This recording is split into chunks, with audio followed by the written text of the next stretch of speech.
আল্লাহ বলেন, হে মুমিন, তোমাদের উপরে রমাজানের রোজা ফরজ করা হয়েছে, যেমনি ভাবে তোমাদের পূর্বে যারা ছিল তাদের উপরে ফরজ করা হয়েছিল। কেন? লাআল্লাকুম তাত্তাকুন, যাতে করে তোমরা তাকওয়া অর্জন করতে পারো। তাকওয়া অর্জন করলে লাভ কি জানো? ইন্না আকরামাকুম ইনদাল্লাহি আতকাকুম, আল্লাহর দরবারে সব থেকে দামি ওই বান্দা, ওই বান্দি যার মধ্যে থাকবে তাকওয়া, আল্লাহর ভয়। নবীজি বলেন, মান সামা রমাযানা ঈমানান ওয়া ইহতিসাবা গুফিরা লাহু মা তাকদ্দামা মিন যামবি। আল্লাহর জন্যই সওয়াবের আশায় যারা রমাজানে রোজা রাখবে, আল্লাহ তাদের সব গুনাহগুলো মাফ করে দিবেন।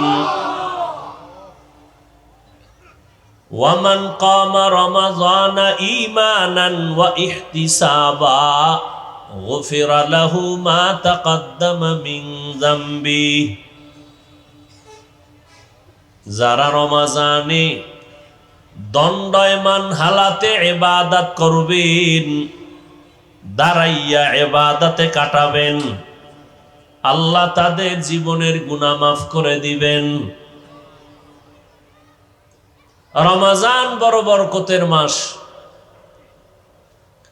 প্রতি বছর 12টা মাসে একটা বছর হবে, সিদ্ধান্ত আল্লাহ। আল্লাহ এই সিদ্ধান্ত করে রেখেছেন যে প্রত্যেক বছরে মাস হবে কয়টা? 12টা। কোন বছরে কিয়ামতের আগে 11 মাসে বছর হবে না, 13 মাসে বছর হবে না। ইন্না ইদ্দাতাশ শুহুরি ইনদাল্লাহি 12 শাহরান ফি কিতাবিল্লাহ ইয়াওমা খালাকাস সামাওয়াতি ওয়াল আরদ মিনহা আরবাআতুন হুরুম যালিকাদ-দীনুল কাইয়্যিম। আল্লাহ বলেন, গণনার আকারে বছরে মাস 12টা, এর মধ্যে 4 মাস হলো দামি। কয় মাস?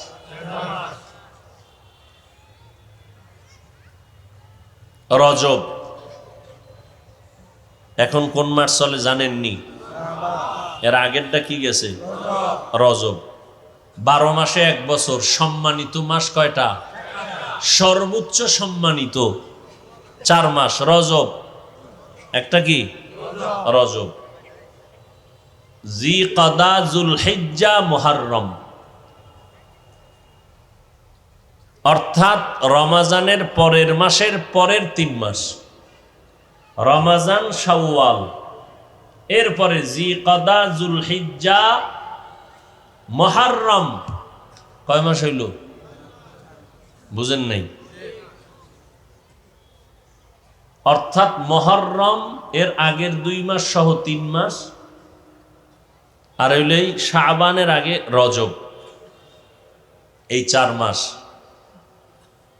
এই 4 মাস সম্মানিত কেন, তো অন্য মাসগুলো অসম্মানিত, এরকম একটা প্রশ্ন বলে না। এই 4 মাসে যুদ্ধ করা নিষেধ। ওই প্রেক্ষাপটে আয়াত নাজিল হয়েছিল। এ নিয়ে অনেক আলোচনা এখানে আছে। তবে এখন কিন্তু ওই আইন নেই যে এই 4 মাসে যুদ্ধ করা যাবে না, এই আইন এখন নেই। প্রশ্ন হলো, হাদিস শরীফে আছে সাইয়্যিদুশ শুহুর শাহরু রমাজান। পুরা মাসের মধ্যে যত মাস আছে বছরের মধ্যে, সাইয়্যিদ, সরদার হলো রমাজান। কিন্তু এই 4 মাসের যে নাম কইলাম, এর মধ্যে রমাজান কত নম্বরে আছে জানেননি? বুঝেন নেই? বছরে 12 মাস, 4 মাস সম্মানিত, রজব, জিকাদা, যুলহিজ্জা, মুহররম। কয় মাস হইল? রমজান আছে কয় নম্বরে? আবার নাম শুনাই, রজব, জিকদা, জুলহিজ্জা, মুহররম, রমজান আছে কত নম্বরে? হ্যাঁ, এখনো বুঝেন নাই? রমজানের নাম এখানে 12 মাসের মধ্যে 4 মাস বড় দামি, তবে রমজান গেল কই? নবী বলেন সাইয়্যিদুশ শুহুর, সমস্ত মাসের মধ্যে সরদার হলো শাহরু রমাজান। রমজানের নামটা নাই কেন? রোজার বয়ান করতে লাগবে অনেক টাইম, কিছু বয়ান কইরা মাঝখানে আছে কিলাকিলি, কিলাকিলি আছে না? বাতেলেরা বলে আমরা 20 পারবো না, আমাগো মাজা ব্যথা 8-এর বেশি নয়। মাজা ব্যথা হলো আছে না নাই? এখানে বউ কিলাকিলি আছে না নাই? আল্লাহ হেদায়েত দান করুন। বাতিলের বিরুদ্ধে কথা বলা হিংসা না সুন্নত? বলেন না কেন? হিংসুক হিংসায় জ্বলে জ্বলে ছাই হয়ে যাচ্ছে। আমরা ওদের হিংসায় না পড়ে কাজ করার দ্বারা আমাদের কাজ আগায় যাইতেছে। কথা বলেন না কেন? একজনে বলে কওমি মাদ্রাসা কম না বেশি? বলেন তো, বলেন তো। আমি শুরুতেই বলছি, আপনি মানেন না মানেন, সত্য কথাটার সাক্ষী দিয়েন। যুবকেরাও বলবা তোমরা সবাই শিক্ষিত, আমরা হইলাম সমাজের বোকা মানুষ। তোমরাই তো বলো টুপিওয়ালাদের মাথায় কিচ্ছু নাই, সব বোকা। তো মনে করে এর মধ্যে আমি হইলাম তোমাদের নজরে আরো বড় বোকা। তা আমি বোকার বয়ান শুনতে আসছো কেন? যাক, এ প্রশ্ন ভিন্ন। খোদায় যদি কবুল করে ফিরায় কে? আর খোদায় যদি কপাল পুরিয়া দেয়, তো আমি হাফিজুর রহমান কেন, হাটহাজারির হুজুর কেন, মক্কা মদিনার ইমাম কেন, স্বয়ং নবী বয়ান করলেও কালেমা পড়ে না? এরকম কত বড় নিকৃষ্ট বেঈমান হলে রসুলের বয়ানও কালেমা পড়ে না? দুই একটা বেঈমানের নাম জানেননি? বলেন তো। আবু জাহাল, আবু লাহাব। কেমন নিকৃষ্ট কপাল পোড়া, রহমাতুল্লিল আলামিনের বয়ানেও কালেমা পড়ে না, বরং বিরোধিতা করে। আর আমার মাওলায় যদি কপালটা খুলে দেন, নবীজিরে জবাই করতে আসিয়াও কালেমা পড়ে মুসলমান হয়। এরকম সান কপাল্লাকে জোরে বলো, এর নাম কপাল। এই পণ্ডিতেরা, এর নাম কপাল। কপাল যদি পুরিয়া যায়, রহমতের নবীর বয়ানও কালেমা কপালে আসে না। কপাল যদি খুলে যায়, নবীরে জবাই করতে এসেও বান্দা কালেমা পড়ে মুসলমান হয়ে যায়। এরে আল্লাহর গোলাম, এখানে আপনারা ওয়াজের প্যান্ডেলে আসছেন, কিন্তু বহু কপাল পোড়ারা প্যান্ডেলে ঢুকতে পারে নাই, বাইরে দোকানে আড্ডা করে কবিরা গুনাহ করে।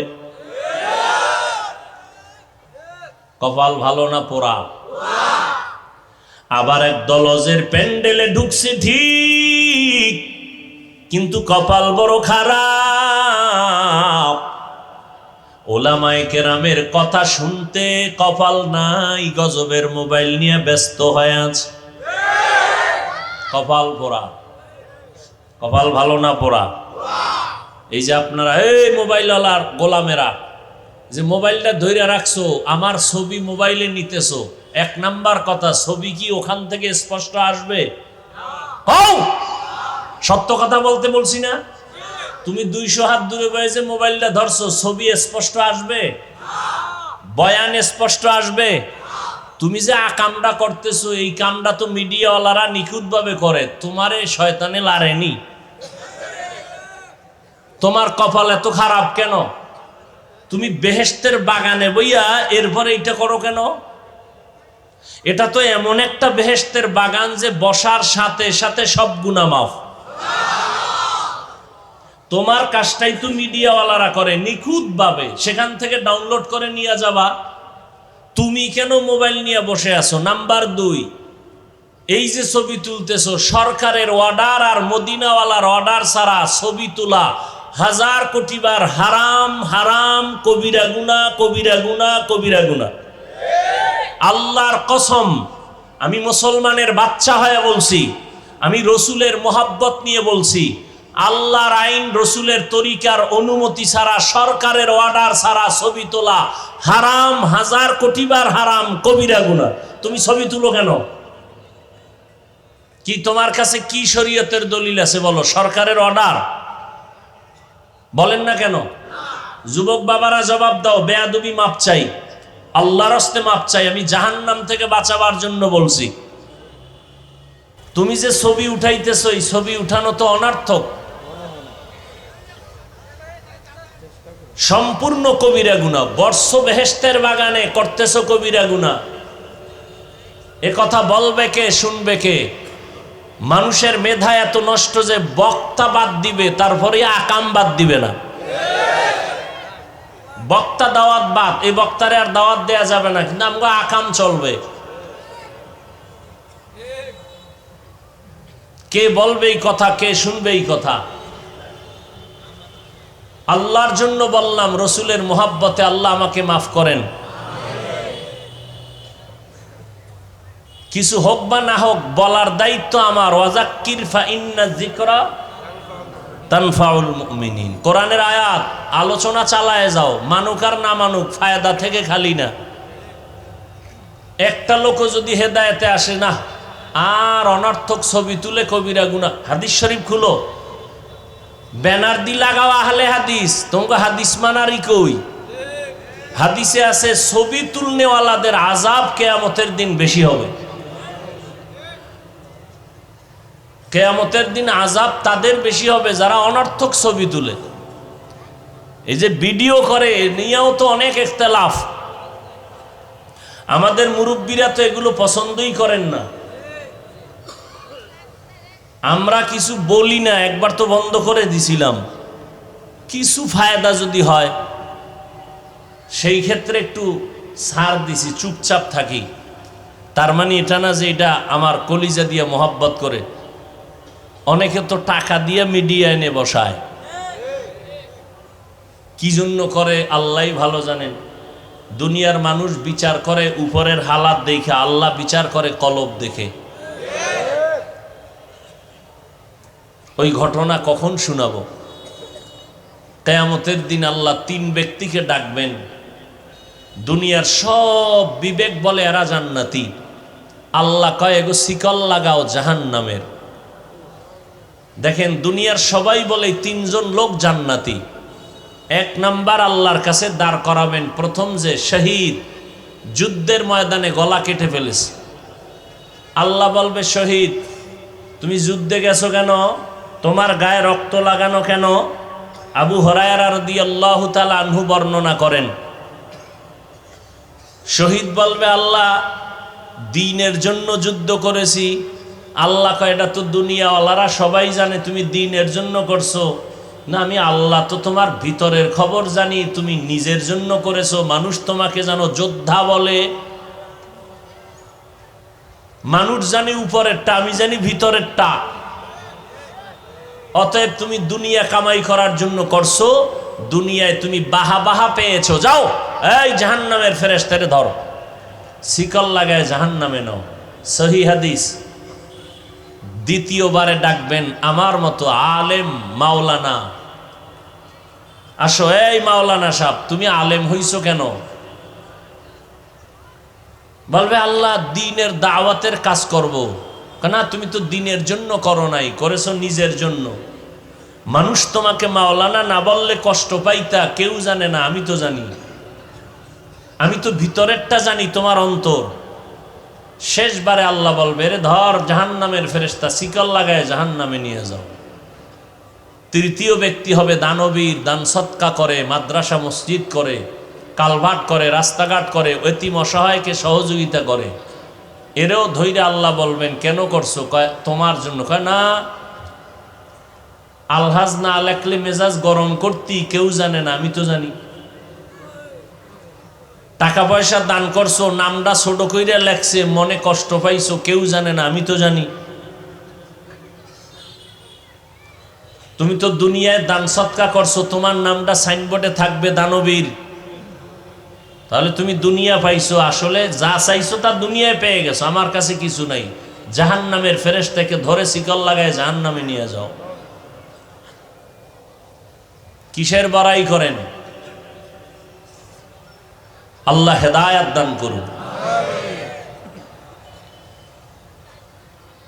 তো রমজানের রোজা আল্লাহ ফরজ করেছেন।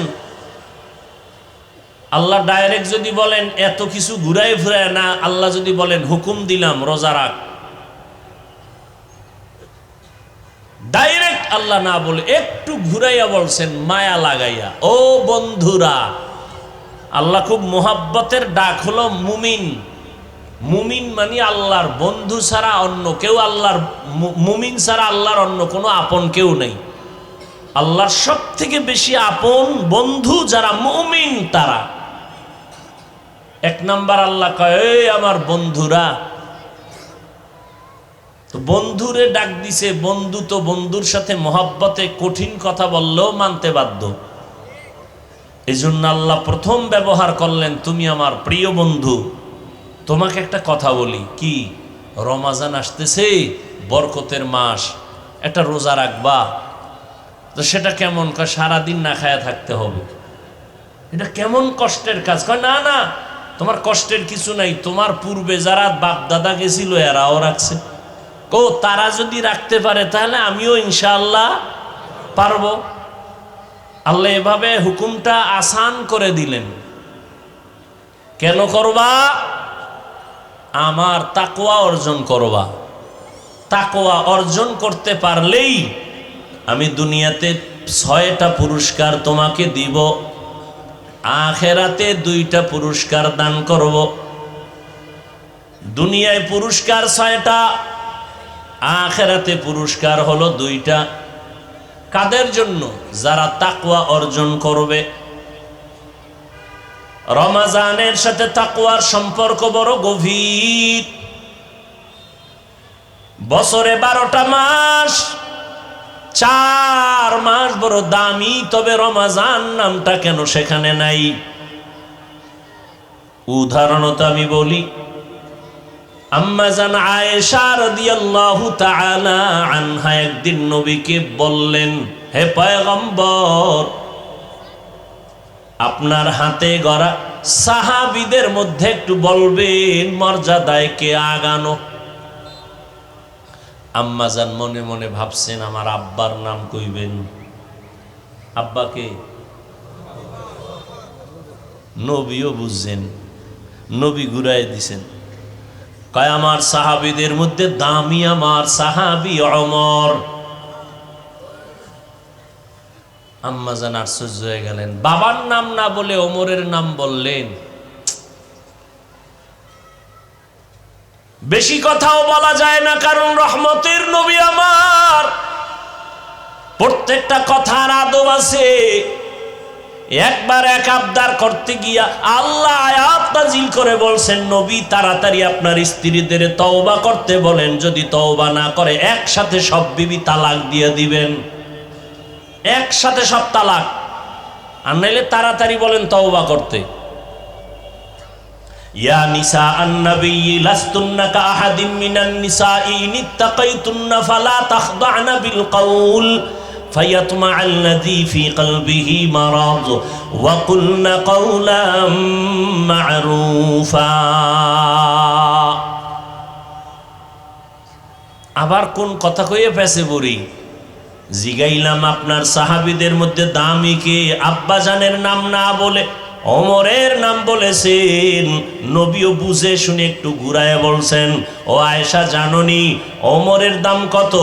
আকাশের দিকে নক্ষত্রগুলো দেখো, নক্ষত্রগুলো যেমন অগণিত, আমার ওমরের আমলটাও তেমন অগণিত আমল। বাবার নামটা কইল না, ভিতরে ভিতরে একটু খুব খুঁতখুত করতেছে। কি করি? জিগাইলাম বাবার নাম হুনার জন্য, কইল না, এখন কি করা যায়? নবীও কয় না, আম্মা জানো সাহস পায় না, নবীও কিছু কয় না, চুপ। আম্মা জান এক পর্যায়ে বলেই ফেললেন, আর ভিতরে রাখতে পারলেন না, আমার আব্বা জানের নাম নাই? তোমার বাবা আবু বকর? বলে হ্যাঁ। তোমার বাবা আবু বকর নামটা তো স্পেশাল, সেটা তো আলাদা স্পেশাল। বছরে 12টা মাস, 4 মাস হলো দামি, রজব, জিকাদা, যুলহিজ্জা, মুহররম, রমজান কই? আল্লাহ কয় এটা তো স্পেশাল। আবু বকরের নামটা কেন বলি নাই? আবু বকর আমার স্পেশাল সাহাবী। কেমন সাহাবী জানো? সারা দুনিয়ার আমার উম্মতে মুসলিমের নেক আমল যদি এক পালায় দেও, আমার আবু বকরের মাত্র 2টা আমল যদি ভিন্ন পালায় দেও, আমার আবু বকরের 2টা আমলের পাল্লা ভারী হয়ে যাবে।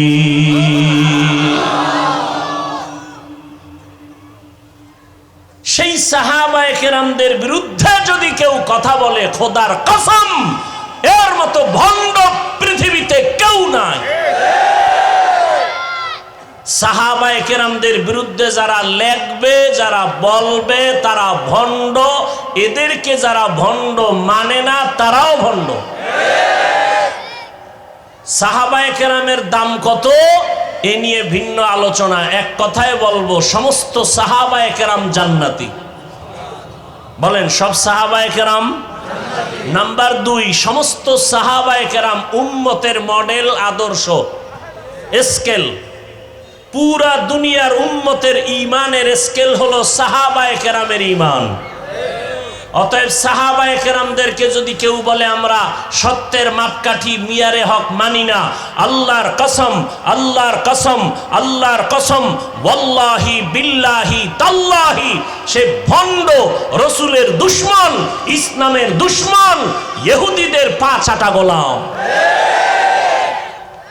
এদেরকে যারা ভণ্ড বলবে না, তারাও ভণ্ড।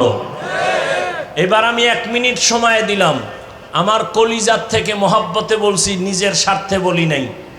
1 মিনিট সময় দিলাম। জান্নাতি কোনো মুমিন দিল চায় জান্নাতে যাবা, কোনো প্রশ্ন যদি এই ক্ষেত্রে থাকে, দাঁড়াও। দুশ্মনের সাথে কোনোদিন আতাত করা যাবে না। সে আমার বাবা হলো, রসুলের দুশ্মন, সে আমার দুশ্মন, ঠিক না? আমি আমার আব্বাকে মানি যদি আমার আব্বা আমার রসুলকে মানে। আমি আমার পীরকে মানি যদি আমার পীর আমার রসুলকে মানে। যে মানে না আমি, সে তাকে আমি মানি না। মানি তারে ভিডামু, বেয়াদবি করবো, দরকার নাই। আমার দরকার কি? আমার আল্লাহ আছে না, তা এত টেনশনের কি আছে? কি আপনারা বলেন তো, এই জমিনের মধ্যে ওয়াজ মাহফিল কম না বেশি? আগের তুলনায় মাদ্রাসা কম না বেশি? দেওবন্দি কওমি মাদ্রাসা একটু কমছে না, বাড়ছে? আচ্ছা, তাবলীগ? সত্য কথা বলতে কইছি, কিন্তু আপনি মানেন না মানেন সেটা ভিন্ন। তাবলীগ কমছে না বাড়ছে? চরমনাই বলেন, উজানি বাড়ছে? আপনাকে বিরোধিতার ফল কই? আজীবন বিরোধিতা করলেন, ফলাফল তো একটা দরকার। কি ফল পাইলেন এই 50 বছরে? তা আমার একজনই জিজ্ঞাসা, বাড়লো কেন? আমি বললাম দুশ্মনের বিরোধিতার কারণে বাড়ছে। আবু জাহিল্লা মক্কায় ঘুরে আর কয়, মোহাম্মদের কাছে যাবি না পাগল। যারা মোটেও যাইতো না, এরাও কয় এত সুনাম শুনলাম, হঠাৎ করে পাগল কেন? দেখতে যাই। দেখতে গিয়া কালেমা পড়ে মুসলমান হয়ে যায়। চরমনাইকে যদি আরো বাড়াইতে চাও তো আরো বিরোধিতা করো। তাবলীগ যদি আরো বাড়াইতে চাও তো আরো বিরোধিতা করো। কওমি মাদ্রাসা যদি বাড়াবার চিন্তা থাকে তো বিরোধিতা চালাও, আরো বাড়বে। কেমন বাড়বে? প্রত্যেকটা বাংলার ঘর হবে এক একটা কওমি মাদ্রাসা ইনশাআল্লাহ। আল্লাহ হেদায়েত দান করুন। এবার আসেন আর একটা প্রশ্ন করি, সত্য উত্তর দিবেন। তাবলিগের দ্বারা, কওমি মাদ্রাসার কারণে, দেওবন্দীদের কারণে, চরমনাইয়ের কারণে, উজানির কারণে আমার দেশের কি পরিমাণ মানুষ বেনামাজি হয়েছে। যুবকেরা বলো বাবা, তুমি আমাকে তোমার উল্টা সাইডের মানুষ মনে করো কেন? তোমার আল্লাহ আমার আল্লাহ তো এক, তা তুমি আমাকে ভিন্ন মনে করো কেন? তোমার অন্তর এত পচা কেন? তোমার নবী আমার নবী, তোমার কোরআন আমার কোরআন, কাবা, ধর্ম, কালেমা, তা তুমি আমাকে আলাদা মনে করো কেন? কি বিষয় কি? আমি পাঁচকল্লি মাথায় দিছি, অন্য টুপির বিরুদ্ধে তো বলি নাই, তুমি আমারটার বিরুদ্ধে বলো কেন? আমি কওমি মাদ্রাসায় পড়ি, কই আলিয়ার বিরুদ্ধে তো বলি নাই, স্কুল কলেজের বিরুদ্ধে তো বলি নাই, তুমি কওমির বিরুদ্ধে লেখো কেন? আমি তাবলিগের লাইনের সন্তান, কই তুমি যারা তাবলিগ করে না তাদের তো গালি দেই নাই, তুমি তাবলিগওয়ালারে গালি দাও কেন? কি বিষয়টা কি? কি চাও তুমি? তোমার অন্তরের হালাত কি? তুমি 10টা গালি দাও, আমরা কি গালি জানি না? গালি শিখতে কিতাব লাগে নাই, এ তো ল্যাংটা অবস্থায় মুখস্থ করে ফেলছি, তোরে দুইয়া ফেলাইতে পারি, গালি দিয়া দেই না কেন? রসুলের আদর্শ লালন করি, রসুলের জীবনে কোনো গালি নেই। হ্যাঁ, দুই একটা বলি কখন? যখন দেখি উম্মতের উপরে হামলা চালাইতেছো ঈমান ধ্বংস করার জন্য, তখন এদের ঈমান হেফাজতের জন্য বলতেই হবে। তাও শালীনতার সাথে বলার চেষ্টা করি, এরপরও অজান্তে অশালীন কিছু হয়ে যায় নাকি, সেজন্য আল্লাহর কাছেও মাপ চাই, উম্মতের কাছেও মাপ চাই।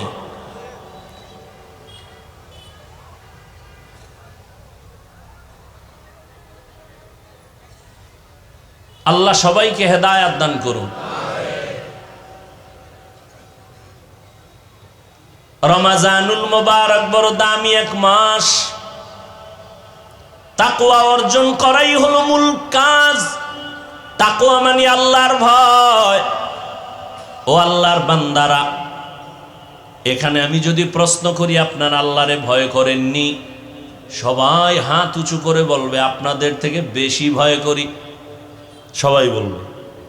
অথচ এখানে এমন আল্লাহর আশিক আছেন যারা ফজর পড়েন নাই, জোহর পড়েন নাই, আসর পড়েন নাই, মাগরিব পড়েন নাই, এশার নামাজও পড়েন নাই। ময়দানে এশার নামাজ চলতেছিল, আমিও এখানে নামাজ পড়লাম। রাস্তায় বহু আল্লাহর বান্দারা নামাজ না পড়ে বিড়ি টানছে। মনে আসেনি কপালের কথা? একটু আগে বলছি না, কপাল। কপাল যদি পুড়ে যায় আমি কেন? রহমতের নবীও যদি বয়ান করে কপালে কালেমা আসবে না। আর কপাল যদি খুলে যায়, নবীকে জবাই করতে সেও সে কালেমা পড়ে মুসলমান হয়ে যায়। ও যুবকেরা, কপাল পুড়িস না রে বাবা। তাকওয়ার বয়ান করা সহজ, অন্তরে তাকওয়া ঢুকানো বড় কঠিন। এরে নবীর আশিক, আল্লাহর ভয় অন্তরে জমা করার মানেটা কি? নামাজ পড়ে না, সেও বলে আমি আল্লাহকে ভয় করি। আসলে আল্লাহকে ভয় করার মানেটা কি? قال النبي صلى الله عليه وآله وسلم اتق المحارم تكن أعبد الناس। হারাম থেকে বেঁচে থাকো, তাহলে তুমি আল্লাহর কাছে বড় দামি হবে মানুষের মধ্য থেকে। যদি তাকওয়া অর্জন করতে পারো, তাকওয়া মানি বেশি বেশি জিকির করা না, তেলাওয়াত করার নাম তাকওয়া না, বেশি বেশি নামাজ পড়ার নাম তাকওয়া না। তাকওয়ার মূল স্লোগান হলো আল ইহতিরাজ আনিল মাসিয়া, গুনাহের থেকে বেঁচে থাকার নাম হলো তাকওয়া। রোজার সাথে তাকওয়ার কানেকশন খুব গভীর। রোজা মানি ছেড়ে দাও, তাকওয়া মানি ছেড়ে দাও। কি ছাড়বো? রোজাদার পানাহার ছেড়ে দাও। কি ছেড়ে দাও? তাকওয়া মানি গুনাহ ছেড়ে দাও। রোজা মানি বাঁচো, তাকওয়া মানিও বাঁচো। বলে কিসের থেকে বাঁচবা? ও রোজাদার, স্ত্রীদের থেকে বাঁচো, খানা দানার থেকে বাঁচো, তাকওয়া মানে গুনাহ থেকে নিজেকে বাঁচাও। এই তাকওয়া অর্জন করা মানে গুনাহ থেকে বাঁচিয়া থাকা। যেই বান্দা আল্লাহকে ভয় করবে ওই বান্দা কখনো অন্যায় করবে না, আল্লাহর বিরুদ্ধে যাবে না। এর নাম হলো তাকওয়া। আর এই তাকওয়া যার অর্জন হবে এর নাম মুত্তাকি। আল্লাহ বলেন মুত্তাকিনদের জন্য দুনিয়াতে আমি পুরস্কার দিব 6টা, আখিরাতে দিব 2টা। আখিরাতের 1 নাম্বার পুরস্কার বিনা হিসাবে জান্নাত। দ্বিতীয় পুরস্কার হলো পর্দা ছাড়া ডাইরেক্ট আমার আল্লাহর সাথে তাকওয়াওয়ালার সাথে হবে মোলাকাত। हर के दारत खौफे हक़दार दिल मदम जन्नतुन मअवदहद उरा मकाम जुज़बा हक़ची ज़े मखाज़ इंसो जा फज़ले उआ मस्ते दर जुमला जहां। रोज़ार माध्यमे ताकवा अर्जन करो। তাকওয়া মানি গুনাহ থেকে বাঁচা, রোজা মানি খানার থেকে বাঁচো। এরে আল্লাহর গোলাম, রোজার মাধ্যমে বান্দা তুমি নিজেকে কন্ট্রোল করে নাও। একটা রোজার দাম কত? অন্য মাসে একটা নফল, রমাজানে যদি ওই নফলটাই আদায় করো ফরজের সমান সওয়াব। আরো আস্তে করে বলেন। ওই রমাজানে 1-এ 10, 10-এ আবার একটায় 70 করে বেড়ে যাবে। একটা রোজার দাম কত?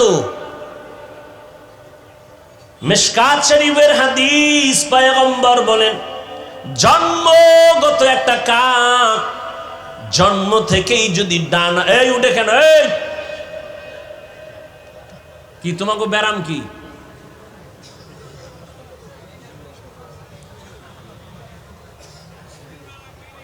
ওডার ব্যারাম থাকলে ভিতরে ঢুকছো কেন? এ আমার বহু আল্লাহর বান্দারা বাইরে দাঁড়ানো, ফাঁকে ফাঁকে বিড়ি টানবে গাইয়া আবার বয়ান শুনবো। তোমরা এগুলাকে কাতারে দাঁড়াইতা, ভিতরে ঢুকে ডিস্টার্ব করো কেন? বয়ান কি এটা মাস্তানি করার জায়গা নাকি?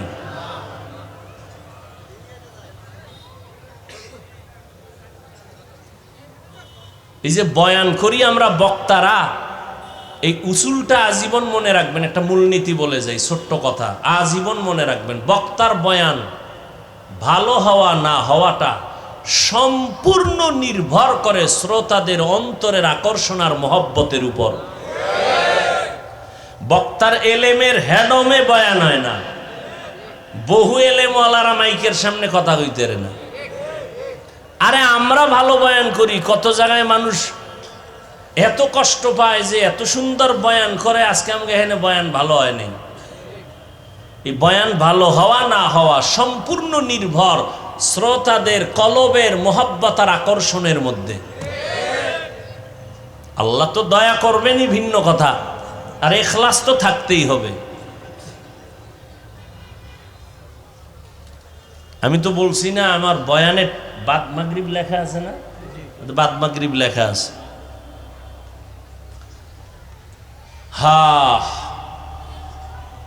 একটা কাক হায়াতুল হায়ওয়ানে আছে, উড়ন্ত পাখিদের মধ্যে কাকের হায়াত বেশি, কমপক্ষে 1000 বছরের থেকে বেশি ওরা বাঁচে। তো একটা কাক যদি জন্ম থেকে উড়তে থাকে 1000 বছর শুধু উড়ে উড়ে সামনে যায়, যাইতে যাইতে যাইতে যাইতে বুড়া হইয়া মরে গেছে। কত দূর গেল হিসাব মিলাও, কম্পিউটার ফেল।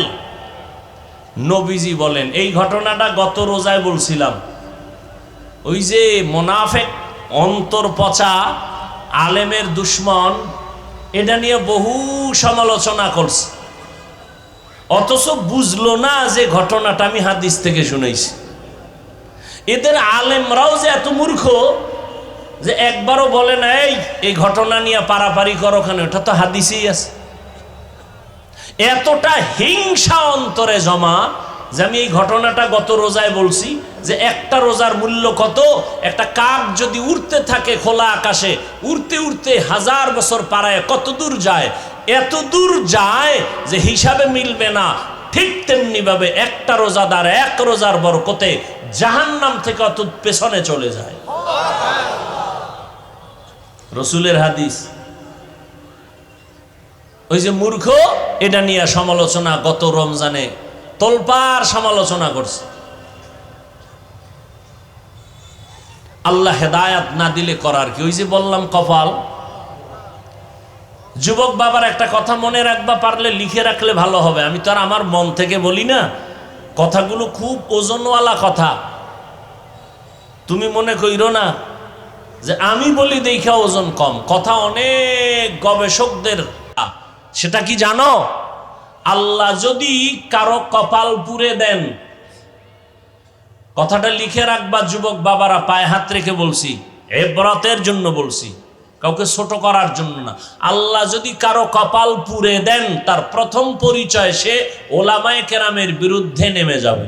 এটা প্রথম পরিচয়, আল্লাহ ওর কপাল পুড়ে দিয়েছেন। এটাই প্রথম পরিচয়। আলেমদের বিরোধিতা করাই হলো প্রথম পরিচয়, কপাল পুড়ে গেছে। পোড়া কপালে আর জোড়া লাগবে না। এবার তোমার লাইনে যদি ভালো আলেম থাকে, জিগাইও হাফিজ সাহেব এই কথাটা যে বলল, এটা কি বানায় বলল না আছে? তা তোমার হুজুর যদি এলেমওয়ালা হয়, তাহলে বুঝে ফেলবে, বলে ফেলবে, হ্যাঁ এটা হাদিসের একটা কায়দায়ে কুল্লিয়া। মান ইউরিদিল্লাহু বিহি খাইরান ইউফাক্কিহু ফিদ্দীন।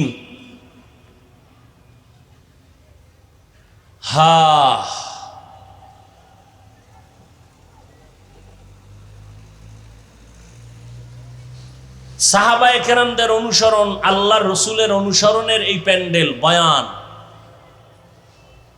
রহমতের নবী রোজা রাখতেন, শাবানেও রোজা রাখতেন, আল্লাহর কাছে দোয়া করতেন। সবাই জানেন, অথচ পড়েন না, নামাজই পড়ে না, দোয়া পড়বে কখন? আল্লাহুম্মা বারিক লানা ফি রাজাব ওয়া শাবান ওয়া বাল্লিগনা রমাজান। রমজানে রোজা রাখো, তাকওয়া অর্জন করো। এক মাসে রোজার সাধনা দিয়া বাকি 11 মাসটা টাইট করে নাও। যেমন আল্লাহ বুঝায়, দেখ আসরের নামাজের পরে রোজাদারের পেটের মধ্যে এত প্রচন্ড ক্ষুধা, সামনে খানাও রেডি, খাইতে পারে, খায় না কেন? সামনের প্লেটের শরবত, ইফতারি রেডি, আজানের বাকি আছে 20 মিনিট, প্রচন্ড পেটে ক্ষুধা, মনে হয় 10 জনের প্লেটের খানা একা টেনে খেয়ে ফেলবে। রোজাদারের ক্ষুধাও আছে, সামনে পানির পিপাসার পানিও আছে, এরপরও রোজাদার পানি পান করে না। কেন? পানিটা হারাম। পানি হারাম না, বরং আল্লাহর বিধানে পানি যদিও হালাল, এখন এই মুহূর্তে পানি পান করা হারাম। কেন? তুমি রোজা রাখছো আল্লাহর জন্য, আল্লাহর ভয়ে। এটাই তুমি সাধনা করো বাকি 11 মাস। হালাল খানাটাও সামনে আসছে, কেন খাই না? আল্লাহর বিধানে হালাল না। আল্লাহর বিধানে হালাল হবে সূর্য অস্তমিত হওয়ার পর। 11 মাস এই সাধনা করতে থাকো। ক্ষুধা আছে, খানাও সামনে আসবে, খাইও না। আগে যাচাই করবা এই খানাটা আল্লাহর বিধানে হালাল নাকি হারাম। এই চিন্তা যদি করতি, জীবনে মদের বোতল নিয়ে দৌড়াইতি না। 2 নম্বরে রোজার সাধনা দিয়া শিক্ষা গ্রহণ করো। ও বড় লোকেরা, গরিব, তুমি দিন একটা রোজা রাইখা কেমন লাগতেছে তোমার ক্ষুধার কষ্ট? তুমি এটা নিয়ে 11 মাসের চিন্তা করো। যারা 12 মাস না খাইয়া ডাস্টবিনে পড়ে থাকে, ওদের কষ্টটা কেমন, গরিবের ক্ষুধার কষ্ট কেমন? রোজার মাস রোজা রাইখা এই গরিবের কষ্ট বুঝে বুঝে বুঝে বুঝে গরিবের হক আদায় করার চেষ্টা করো। এর নাম হলো সিয়াম সাধনা। এরে আল্লাহর বান্দা, আল্লাহর কসম, 6 বছর বয়স থেকে একটা রোজাও ভাঙ্গি নাই। আলহামদুলিল্লাহ, গাছ ভালো হলে ফল ভালো হবে। আমার 6 বছরের কন্যা একটা রোজাও ভাঙ্গে না। এক রাত্রে যদি সাহারি খাইতে না উঠাই, পরের দিন না খায়া থাকে, রাগ করে খাই না, রোজা না খায় রোজা। এরে যুবক, রোজাটা শুধু আখিরাতের সওয়াব, শুধু তাই না, গুগলে সার্চ দিয়া দেখ, সারা রাত মোবাইলটা দিয়া দরজা জানালা বন্ধ করে গুনাহ করে কাটাইলি রে বাবা। ওরে আমার মাওলার ভয় কি তোমার অন্তরে নাই? এমন একটা দিন নাই যুবকের লাশের খবর নাই, ঘুমের বিছানায় যুবকের লাশ।